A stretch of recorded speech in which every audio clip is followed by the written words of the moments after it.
is NASCAR Coast to Coast, brought to you by Hercules Tires, right on our strength, and by Grunt Style.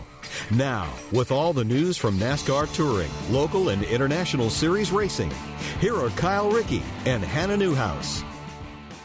Thorn is back on top in the NASCAR K&N Pro Series West, and one former NASCAR Modified champion is making the move to the big stage in 2019.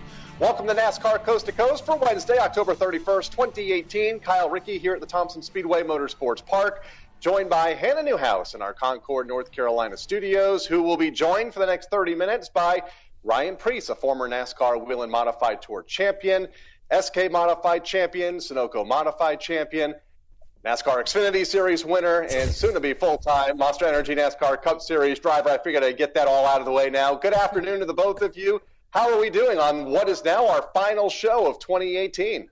I have to say, this is 2 weeks in a row that I've had someone in studio with me, and I kind of like it. Like, Kyle, I know you like Connecticut, but I really think you need to think about coming back over here. But no, great to have Ryan in studio. I know you enjoyed reading off that list of accomplishments. But yeah, Ryan, thanks so much for coming in today. Yeah, thanks for having me. It's always fun being on the show with you and Kyle, and obviously Kyle, he's just a bundle of fun. But, it was pretty cool having you read all those accomplishments, Kyle, because it's as a racer, it's kind of satisfying when you're getting up to that stage and getting to the Cup Series. If somebody ever didn't know who I was, they can Google, my racing career and see that I feel like I have established myself and that I've been pretty accomplished. So to finally get at NASCAR's highest level, it's pretty cool. We'll talk more about that here in a moment. But first, Hannah, you're fresh back from the West Coast. You were at Kern County Raceway Park this past weekend, the NASCAR K&N Pro Series West finale, and a two-time champion crowned this past Saturday night in Derek Thorn, with another Derek taking the checkered flag in the race. Yeah, it was. It was the weekend of Derek's, and like you said, Derek Thorn collected his second NASCAR K&N Pro Series West championship, but Derek Kraus went 3 in a row at Kern County Raceway Park. He won last year's October finale, started the year off with a win, kicking the season off there, and then came back and won this past weekend. So it was cool to see Derek Kraus collect another win, and Derek Thorn had one of the best championship celebrations that I've seen so far in the touring division. It was a lot of fun. His whole family was there. They got a little crazy with the champagne, more than I've seen, but it's super cool because it's not his first championship, but you would have never known that. He celebrated it like it was. And so congratulations to Derek Thorn and Sunrise Ford. Sunrise Ford had a phenomenal year this year. A great season, and obviously Derek's first championship since 2013. In fact, that was his last full-time season in the NASCAR K&N Pro Series West. He will join us here on the show in a little bit. Ryan Preece, of course, joining you the full 30 minutes in our Concord, North Carolina studios. We'll bring Ryan back in. You mentioned about making it to NASCAR's top level. Has it sunk in yet? Since Charlotte a couple of weeks ago when you made the announcement that you will be a full-time Monster Energy NASCAR Cup Series driver in 2019. That's pretty long-winded, isn't it? But yeah, it's sinking in every day. It's exciting, but just to go back to talk about Derek Thorn. So the last time he won a championship was 2013, and that was the year that I had won. So I got to meet him quite a bit, and throughout that Champions Week, what they had back then, and he's a great guy, and he's a real racer. He's like really the only guy I really know from the West Coast, and after he wasn't full time in the West Series, I still followed his career and followed what he was doing in Super Late Models, and he's really been winning a lot of races. So when I saw that he was back in the West Series, I was really pulling for him to win that championship. And for him to go and do that was pretty awesome. I was really happy for him when I saw the news that he was able to clinch it this past weekend. But now moving back to to having this Cup ride, and every day it's really surreal to think where I was a year and a half ago. Just really where I was in my racing career, and even after winning that race, and thinking, man, what else do I need to do? And then we won Bristol, and just things started to snowball, and opportunities started to show, and to finally secure a spot for multiple years, it's a huge deal, and I think it'll really hit me when I'm on the grid at Daytona 500.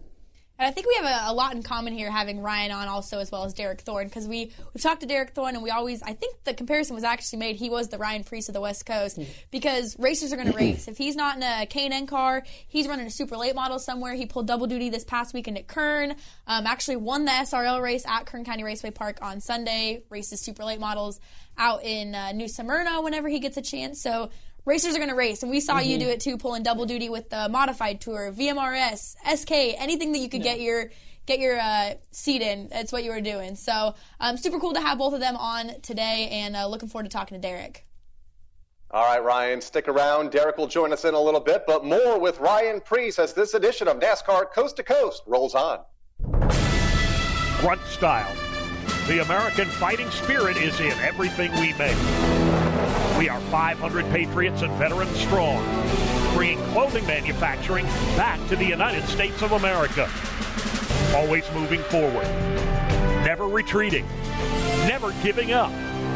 We are Grunt Style, and this we'll defend. Get yours at gruntstyle.com.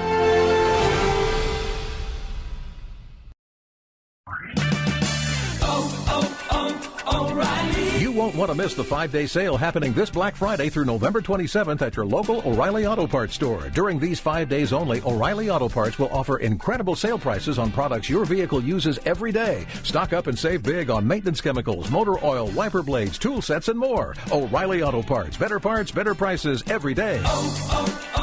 O'Reilly Auto Parts.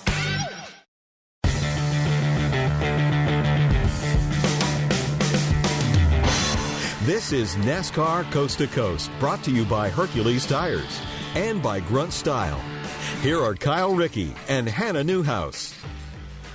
Back here on NASCAR Coast to Coast, Kyle Rickey here at the Thompson Speedway Motorsports Park in Connecticut, joined by Hannah Newhouse and Ryan Preece in our Concord, North Carolina studios. We'll continue the conversation now with Ryan, and let's pick it up with this racetrack behind me here in Connecticut. A lot of highs here at the Thompson Speedway 5/8 mile. Couple of lows. I remember that stuck throttle in practice years ago in the SK Modified. Kind of talk about what this track has meant to your career over the years. Well, really, it's what started a relationship with my modified owners at Thompson Motor Speedway, which is Albert and Kathy Moniz, which they sponsored me at Joe Gibbs Racing for those 2 races, and without them, I wouldn't have had the opportunity. So going back, we won a few championships. We won 20-plus races together, I can't even. I think maybe it was even 30 races together. It was a lot of races, but just a lot of fun there at Thompson. That weekly grind of when it used to be every Thursday night was a lot of fun because that led up into Friday at Stafford and Saturday into Riverhead and just a lot of it actually took me forever to win a tour race there. It took me, I think 6 or 7 years of trying. So, it's always going to be pretty special going to there and all the modified tracks up north. Now we're seeing a little bit of a change in the tide with NASCAR. It was always talk about how it wasn't necessarily talent getting in rides anymore. And we're seeing something different with yourself and Hemrick, who's moving up. Mm-hmm. Matt DiBenedetto took that risk of leaving, and now he's got a pretty good ride. Ross Chastain gets a chance in the 42 car. Do you, as someone who's part of that movement, also see that push and a change of tide in NASCAR? I hope so, and I think so. So I've always been somebody that I try to see what direction the sport's going to go, and I think you and I and other racers, we've always hear about that time period of when things get shaken up. And right now, I really feel like that's that time. In the next 2 to 3 years, I think you're going to see a lot of new people coming in, and hopefully a lot of people that are deserving of those opportunities. And Ross, that's one. I was a teammate of his at JD Motorsports, so when he got that opportunity with the 42, I was like, yeah, man, there we go. I was so pumped for him, and when he won Vegas, not only did he let me get a lap back before the checkered flag, that was huge, but I was just so pumped for him because him and I, we battled so hard when I was at Johnny Davis, when he was in the 4 and I was in the 0-1, and we were racing each other hard, and I know he can do it. So I was really pumped for him. Daniel Hemrick, I've always been a big fan of him. He's a hardcore racer. So to see that, and I don't know Matt very much, but obviously he's a guy that's been sticking it out for a long time, and to finally get that opportunity, it's huge for him. So it's going to be a big year next year, I think, for the underdogs. There's been a lot of talk in the sport this year about reconnecting the short track fan to the National Series fan and vice versa. Huge day in Charlotte last month when both Daniel Hemrick and yourself announced full-time Cup rides for next year. Do you think that is a first big step in accomplishing that, with the modified world watching you and the super late model and legend car world watching Daniel? Yeah, absolutely. That was a big day for the both of us, just because we've been working so hard to get here, and he's had his struggles and I've had my struggles. So to finally to be able to announce that I was going to JTG Motorsports and he was going to RCR, where we're going to be competing for Rookie of the Year together. When we were racing a modified against each other, I think it was 4 years ago when he raced for the Hillbilly team, did we think we were going to get to this level? Who knows? We aspired, we dreamed to get here. So to be able to go into 2000 and I think it's 19 next year, right? 2019, competing against each other for the Rookie of the Year, it's pretty cool. So I'm looking forward to it, and yeah, Kyle, Rickey. So what else you got? I'm glad that he doesn't know what year it is, because half the time I don't even know what day of the week it is. Yeah. But we're seeing a lot of these younger drivers obviously making every good run they have at trying to make it to that next level, position themselves for that opportunity. As someone who's now made it there and secured that opportunity, what's a piece of advice that you would have to, per se, an upcoming driver that's trying to open that opportunity up? Oh, man, that's tough. So everybody has their own path to follow. I kind of found who I needed to be probably in 2014, 15. How I felt I needed to grab a hold of my career, because otherwise it wasn't going to happen. And that was by starting to work on my cars, get more involved. And that all started with a guy named Mike Paquette, who owns Chassis Dynamics. He hired me to drive for him and his chassis building company, back in 2011. And so every Friday night, every Thursday night, we'd set up the car. And when I was 20 years old, 19 years old, I wasn't very hands-on. I kind of understood the gist of it. I understood adjustments, but I wasn't very hands-on. And being around Mike and being around my father so much, it finally got to the point where I'm like, why don't I start learning? Why don't I start getting involved?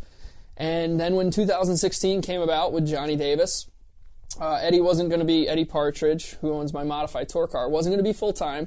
And I said, okay, well, why don't we take the cars? My father and I will maintain them. We'll set them up. And that was kind of like, really, with the tour stuff, an opportunity to do everything. And that led into 2017, where we won the Owners' Championship, and which was a big deal for me because I was doing everything, and to be able to successfully win a lot of races doing it. I'll never forget my first win without my father at the racetrack, setting the car up, doing everything, was at Monadnock Speedway with that modified racing series at the time, or modified touring series. And when I came home, the next day my father looked at me and goes, "How'd you do?" And I said, "I won." To see him look at me and say how proud he was, that was something I'll never forget in my racing career. And it really it really has guided me to who I am today. And feeling... taking hold of my career is what got me here. So I guess really the best piece of advice is be you. When whatever you think is right, follow that road. Don't let somebody else tell you what you need to do. Don't let them tell you that you need to go to a legend car, to a late model, to your K&N, to whatever it is. If you're from out west and you run midgets, run midgets. If you're from up in the Northeast and you run a dirt modified. Wherever you're from, wherever you can race, do it and be good at it and win, because that's what's going to get you to that level that you want to be at, is by winning. So don't let somebody else tell you the path that you have to go down. You mentioned JD Motorsports a couple of times now, being a teammate with Ross Chastain a couple of years ago. You worked with Tommy Baldwin Racing in the Monster Energy NASCAR Cup Series on a part-time basis, I believe 2 or 3 years ago. Alex Bowman told me earlier this year, but while making the move to Hendrick, that he was able to make quite a few mistakes racing under the radar with teams that aren't necessarily under that microscope like Hendrick Motorsports is in Bowman's case now. Do you feel the same way, that you were able to kind of make a few more mistakes these last couple of years before getting that big ride at Joe Gibbs a year ago? Yeah, probably. I wouldn't doubt it. I definitely made quite a few mistakes I can think of that probably not a lot of people saw. So, I agree with that, but I also think that running in some cars sometimes can create some bad habits that you're trying to make up for, where when you get into those cars, the cars that can win, if you carry those habits, can also hurt you. So it's kind of like a catch-22, but at the same time, I did learn a lot racing at Johnny Davis Motorsports that I wouldn't have had going into JGR if I hadn't run 2016 with them. All right, Ryan will stick with us the rest of the show here on NASCAR Coast to Coast, which will include a conversation with this year's NASCAR K&N Pro Series West champion, Derek Thorn, after the break. O'Reilly. Eventually, it's going to happen. You'll turn the key and your engine won't start. Don't lose your ability to get around. Visit O'Reilly Auto Parts for a Super Start battery. Whether it's a reliable economy, hard-working premium, or powerful extreme, you'll find it at an everyday low price. Don't let a dead battery slow you down. Visit O'Reilly Auto Parts. Better parts, better prices every day. O'Reilly Auto Parts. MRN.com has you covered. Check out our original digital program, Motorsports Monday, with Joey Meyer and Woody Kane. Wing Nation with Steve Post and Aaron Evernham. NASCAR Coast to Coast with Kyle Rickey and Hannah Newhouse. Crew Call with Sammy Joe and Rocco. NHRA Talk on the Straight Line. Classic NASCAR races on Throwback Thursday. The Inside Line has all your fantasy racing picks. Rip the Fence with Tyler Burnett and Dylan Welch. MRN.com original digital programs. Live sports are the one true reality entertainment, where a single dramatic moment can become timeless. In NASCAR, Motor Racing Network's live broadcast elevates your senses to the sights, sounds, and struggles taking place on the racetrack. Austin Dillon leads the pack. No one ever thought he would contend for the win. He's going to win the 60th running of the Daytona 500. The power of radio to the imagination of the listener. Tune in to the Motor Racing Network. Visit MRN.com for an affiliate list in your local area.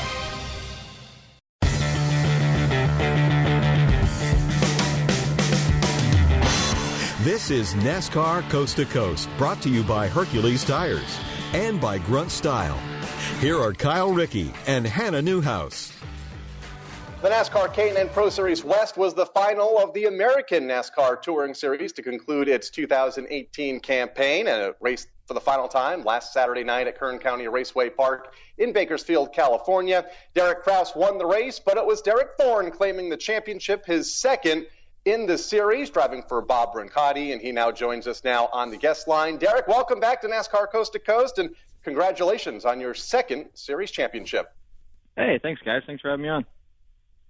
A consistent season for you, 2 wins, 13 top fives, 14 races. I believe you completed all the laps, 2,047 of them. What was the key to those impressive numbers for the entire season? I think it all starts at the shop. I think you got to have good equipment. You got to have consistent equipment and stuff that doesn't break down, obviously. But everybody at Sunrise Ford, has done such a good job. Bill McAnally Racing for the last few years has had kind of a dominating performance when it comes to races in the points championship. And, Bob Brancotti sat down with me, myself, Ryan Partridge, and Trevor Huddleston at the beginning of the year. And obviously our focus was to focus on the championship. And obviously it's hard to sit down with a plan and then have it come to fruition. But just proud of the guys at the shop. We had a lot of lady luck on our side this year. There's a few races that could have went south or, top 10s or top 15s, but turned into top 5s. And, those kind of races I look back on, 4 or 5 of them that, had those gone the wrong direction, we wouldn't have been in the position we were at Kern with the points. And, just thankful the guys gave us good equipment, and luck never hurts. That's for sure. Now, I can't wait till you get to watch this or listen to this, because we actually have a picture of you from Championship Celebration up as your headshot right now, and it is by far my favorite picture that came out of that weekend, so you'll have to check that out. But, the story going into the season was that Bob Brancotti wanted to do anything he could to dethrone Bill McAnally Racing. They had multiple championships, and he was going to do anything and put anyone in the seat he could to do that, which is how you and Partridge came up into it. What were your initial thoughts when you got that phone call from Bob? It was exciting. It's any opportunity for a racer nowadays, as you can attest. It's neat to be able to get opportunities anymore because they're so few and far between. Anymore with racing, it's an expensive sport. So to be able to get an opportunity where you're not having to spend a lot of money to go race is a great opportunity, and get to work with the caliber of team that Bob has, and Bill Sedgwick and Ryan Partridge And on top of that, Trevor Huddleston, Clinton Cram, Jeff Schrader, the entire group really clicked this year. And it was fun I'd always known all of them through racing and stuff like that. But like with Ryan, it was great to be his teammate. I felt like we really hit it off. I think that was one of our keys to success, was the communication that myself and himself had and the crew chiefs had with one another, because there were some races there we weren't really top-notch or not where we needed to be, but we were able to bounce notes off of one another and kind of get within the ballpark. And without that, or without Ryan Partridge and his feedback and those guys and their skills, I feel like we would have been in a lot harder place than we were most of the season. How is this championship different from your title back in 2013? Obviously, a lot has changed in the series in the last 5 years. It has. I think this one here just stands out, being that, it's just kind of a special deal. We came together at the beginning of the year. It wasn't a 2-year deal or a multiple-year deal. We went in, 100% committed to this season, and this was the only season we really talked about doing. So to be able to come in after, a 5-year hiatus, the team is running full time, but to come back in with the team and to run as well as we did and compete, at some of these tracks like Iowa, Gateway, the dirt track were 3 of the biggest ones I was really concerned about. And we went into Iowa, as we're in the years past, the top 10 or 15 was a good night for us. And to be able to go to Iowa Gateway and get a second at Iowa and a third at Gateway, it was really special to me to be able to go run good at big tracks with these guys, because we really struggled in the past. And to be able to go run competitively, run for wins against Bill McAnally Racing, who'd been dominating the series, it just, there's multiple things that stand out as being special about the season, but those being the ones that stand out the most to me. And I think Derek actually makes a really good point there, because I remember the days of me running K&N, and we would go to Iowa, which was this combo event, and the highest finishing West guy would be like 8th, 9th, 10th, somewhere in there. So it was always a matter of just trying to be the highest finishing West guy, because for whatever reason, the West Coast was just behind. And you mentioned that you guys have gotten good finishes at these combine events like Gateway, but I want to take a step back and look at West Coast racing as a whole. We had Jeremy Doss on last week, who's a fellow competitor of yours in a super late model. We asked him, looking at the West Coast, whether it be K&N Series, super late model racing, which you're still obviously heavily involved with, how do you assess the health of racing on the West Coast right now? As far as a super late model standpoint, I'd give it a definite 9 of 10. I feel like the SRL Southwest Tour and super late model competition has been on the rise here as of late. I think the SRL Southwest Tour this year will be the highest average car count in series history over the last 12 years. So from that aspect, I think it's really healthy. On the K&N side, I feel like it's struggled a little bit more. I think Bill McAnally Racing and Sunrise Ford Racing make up a majority of the full-time competitors in that series, so it'd be great to see some more development drivers come into that series and kind of fill the field.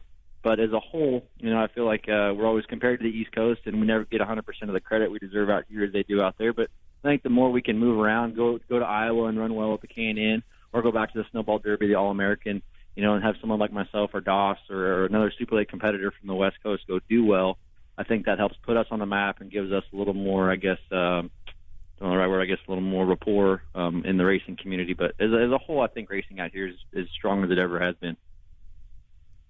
You won the title in 2013 working with Bill Sedgwick. 5 years later, you guys are reunited and you win the championship. Obviously a successful relationship. Kind of bring us back to the start and how you two came to be the dynamic duo. Bill and I, man, we have a relationship unlike any other. We butt heads probably more than anybody I've ever met, but me and him have a huge mutual respect for one another, and I think that's what translates. We get down to it, we say what we need to say, even though it's going to hurt everyone's feelings, and the amount of work he puts in at the shop is bar none. And we both come from a similar background with racing and whatnot, so we can easily relate to one another. And I think it's a matter of trust. When I say something or he says something, I listen, whether we agree or not, whether I need to work on something or he does, or we do as a whole as a team. But I feel like that mutual respect and his background versus my background helped us develop at a faster pace, having the 12 and 13 season to kind of work the bugs out between us, made this season just that much easier to knock the rust off and get back to business. Derek Thorn, Ryan Preece here. Just first off, I want to say congratulations, man. I was staying up as late as I could for that Kern race, but I was really pumped to wake up and see that you won the championship. One thing I do want to say is, so obviously I met you back in 2013 at the championship week, and now I'm going back here and I'm looking at your stats for how many top fives you had throughout your entire K&N career, and that's pretty good, man. I mean, And another thing I want to point out is from us East Coast guys, we kind of have the same thing going with the modifieds, the North versus South. All right, South doesn't really get much credit like the North does, but from a guy who's just sitting out here watching, I feel like the West Coast is probably more difficult to win at right now than the East Coast. So what are your thoughts on that? Yeah, I don't know. Congratulations, first off, on all your success here recently, man. It's been cool to watch you. But I think the West Coast, I think it's all relative. I think there's a lot of, not to dive away from West Coast, East Coast, or North or South, I feel like there's a lot of drivers out there, that are trying to make it and that we've probably never heard of, that run locally in a street stock division or a bomber or go even though not the Legends of Bandoleros. I feel like the competition level, it's easy to underestimate somebody when you don't race against them a lot. But, I think as the West Coast or the North, the South, the Midwest, there's so many good drivers out there and so many good teams and different series and stuff like that. I feel like if you had one culmination in the middle of the country with the best teams and the best drivers, I think there'd be a handfuls from each part of the region of the country that, would run well, regardless of what track you put them at. But the West Coast, like in the super late model series or super late stuff out here, has definitely been, like we talked earlier, pretty strong. And as is the West, to have them come out to Gateway and to Iowa and run competitively with the East, for the first time in my existence in the K&N series, it was pretty cool to see. For sure, and congratulations again, man. Thank you, bud. All right, Derek Thorn joining us here on NASCAR Coast to Coast, your 2018 NASCAR K&N Pro Series West champion. Derek, thanks for taking the time to join us. Congratulations on the championship, and we'll see you in Charlotte at the banquets in just a couple of weeks. All right, man. Thanks, guys, for having me on. All right, Derek Thorn joining us here on NASCAR Coast to Coast. Coming up, we'll wrap up this edition and this season of NASCAR Coast to Coast with a special announcement regarding 2019. Whatever you drive, wherever you go, Hercules Tires will get you there, whether you're running on dirt or running a job. Our dependable, high-quality tires are the perfect fit for your needs. For unmatched value, selection, and warranty with industry-leading road hazard protection, there's only one choice, Hercules Tires. To learn more, visit HerculesTire.com or call 800-677-9535. Hercules Tires, right on our strength. Grunt Style. The American fighting spirit is in everything we make. We are 500 patriots and veterans strong, bringing clothing manufacturing back to the United States of America. Always moving forward, never retreating, never giving up. We are Grunt Style, and this we'll defend. Get yours at gruntstyle.com.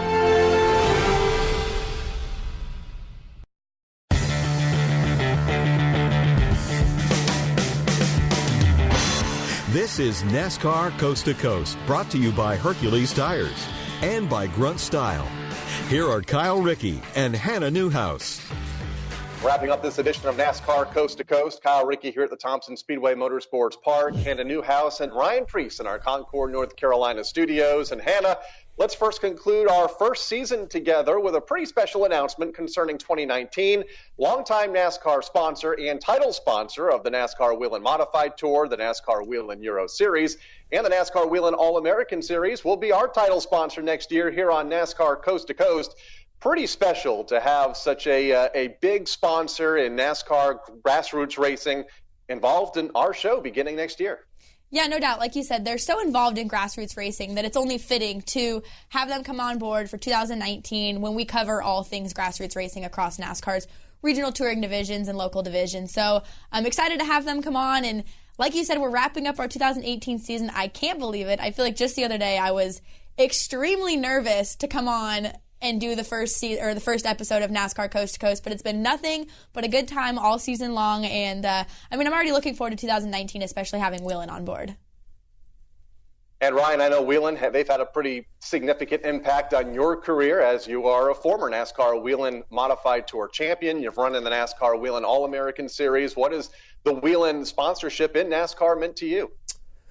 Whelen's been a huge part in not only my career with sponsoring the Whelen Modified Tour, the Whelen All-American Series, but NASCAR and grassroots racing. They obviously give us safety with all the lights at every racetrack, so that's pretty huge. But the relationship that we've all built with Phil Kurz over the years and how genuine of a person he is something that I think we'll all cherish. And Yeah, I mean, I'm pumped for you guys. You guys are pulling some sponsorship in here.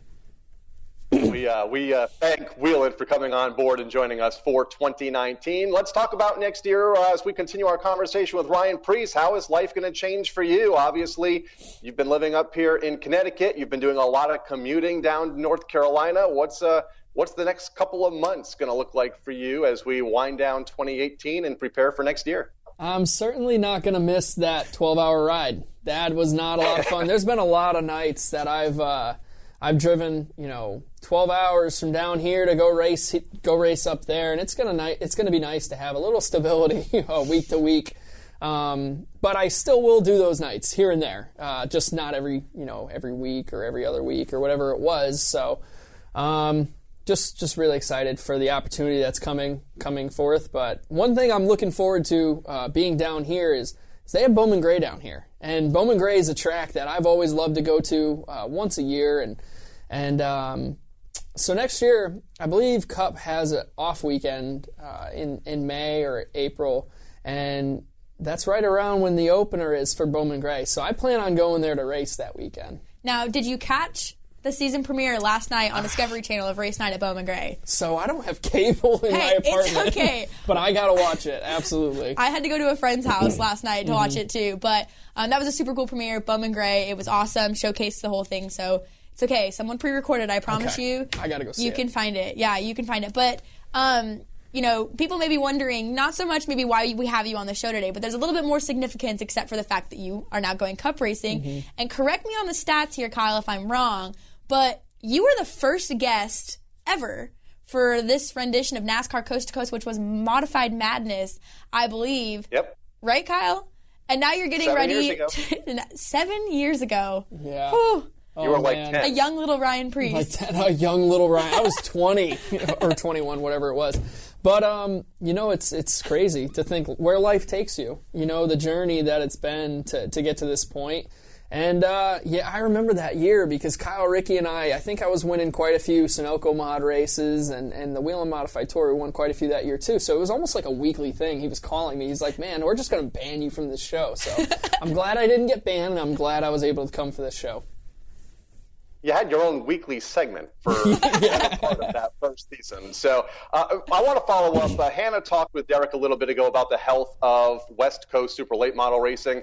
You've obviously been a huge part of Northeast Modified racing. A lot of different touring divisions up here, a lot of racetracks that run modifieds on a weekly basis, the SK Modifieds, the Sunoco Modifieds. SK Lights have been a big part in the development of young drivers that eventually make their way up to the Tour. Where do you see the health of modified racing right now up here in the Northeast as you begin to head south? So I think short track racing in general is, you hear a lot of people, or you don't hear a lot of people, you see a lot of people on social media that are pretty negative. And so that's why I typically try to stay off it. But as far as modified racing in the North, like super late models in the West, it's healthy. I go to the racetracks up there, and there's a lot of people showing up to watch these races, especially at the World Series. I mean, that place was packed. And so I was pretty excited about that. I see a lot of SK Light kids moving up to SKs in the next couple of years, which is only going to make the field healthier. And a lot of kids that are racing Legends or Bandoleros or Quarter Midgets, they'll be going into an SK Light. So I definitely don't think we're going to be continually losing car count, because I remember 6-7 years ago or 8 years ago when the SK Modifieds, we're only getting 12 Modifieds at Thompson. And that was a pretty big deal. Even Stafford was getting down to 18. So, I think we'll end up getting to where there's going to be 30 Modifieds showing up, just like there was back in the early 2000s that everybody would hear about when Ted Christopher was showing up trying to race for national points. And hopefully it continues to grow, and we can see more people from modified racing or short track racing in general get the opportunities that they try to earn and get down here to where they can showcase themselves. Yeah, and I've mentioned it throughout the season. I'm fairly new to tour-type modified racing. I really got a taste of it this year, and what a cool, environment. Yeah, Modified. Modifieds. Yeah. But the SK program, we talked about that over at Stafford. SK Lights, if anyone has an open SK Light next year, let me know, because I'm dying to drive a modified now, and I have a couple off weekends. Oh, God. No, you got to get on an SK, and you can have a match race with my wife. That would be awesome. Okay, see, there we go. We need to figure out how to work this into a charity event, something. Yep. I mean, I feel like that's just genius right there. We'll make it happen.